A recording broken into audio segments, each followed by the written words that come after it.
হবে না। এখানে দিদি সঙ্গে আছে নাকি 2026-এ বোধহয় যোগাযোগ হবে।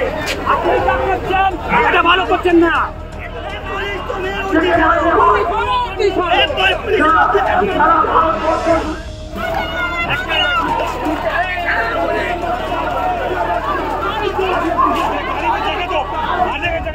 পশ্চিমবাংলা অসম্ভব কিছু নেই। এই তৃণমূলের রাজ্যে মমতা ব্যানার্জি সরকারে কোনো কিছু অসম্ভব নেই। আমরা তো প্রকাশ্যে দেখতে সবকিছু দেখতে পাচ্ছি। তার একটা জ্বলন্ত প্রমাণ আছে। আজীবন কাল আজীবন অভিযান হয়েছে, ডেকার্স লেন পর্যন্ত যাওয়ার পারমিশন থাকতো প্রত্যেকটা বিরোধী দলের। আর আজকে কি দেখলাম, এলিট সিনেমার সামনে আমাদের মিছিলকে আটকে দেওয়া হয়েছে। বিনা কারণে আমরা সংযতভাবে ডিসিপ্লিন আকারে আমরা আমাদের মিছিল নিয়ে যাচ্ছিলাম, সেখানে সেই মিছিল আটকে দেওয়া হয় এবং আমাদের উপর লাঠিচার্জ করা হয়। আমাদের ছেলেদেরকে চ্যাংদোলা করে তুলে আজকে অ্যারেস্ট করা হয় এবং আমাদের দলের ছেলেদের নাই করে 15টা মোবাইল চুরি গেছে এখান থেকে। পশ্চিমবাংলায় কি হয় না, সবকিছু হয়। আপনাদের শান্তভাবে রাজভবন অভিযান ছিল, এইভাবে পুলিশ সক্রিয়ভাবে অরাজকতা চলছে। পুলিশ দলদাসে পরিণত হয়েছে। পুলিশ আর পুলিশ নেই, পুলিশ নিরপেক্ষ নেই।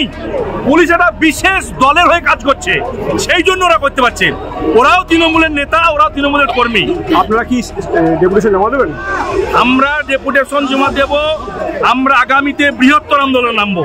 আজকে যা হলো ন্যাক্কারজনক ঘটনার আমি তীব্র প্রতিবাদ করছি। এটা কি সেটিংস? দ্বিতীয় সেটিংস? আরে সেটিং তো বটেই, সেটা সবাই জানে। আমরা মুখে বলি যে দিদি আর মোদি সেটিং, যেটা এটা বাস্তব, এটা সবাই জানে। পশ্চিমবাংলার মানুষ সব মুখে কুলু বেঁচে আছে। একদিন বুমেরাং হবে, এই দিদি আর মোদি সেটিং একদিন বুমেরাং হবে। সেই দিন বাংলার মানুষ বুঝবে।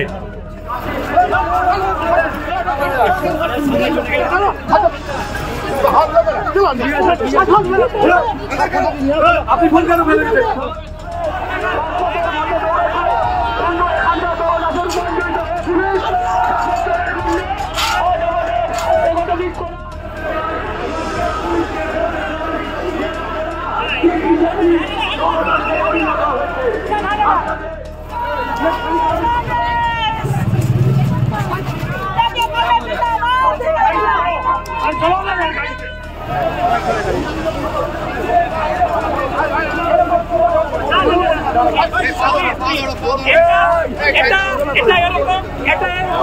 হবে না।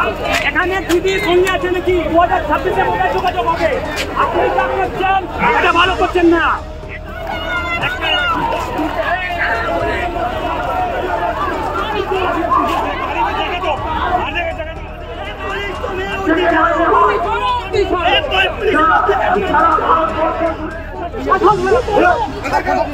আপনি ফোন কেন ফেলে দিলেন?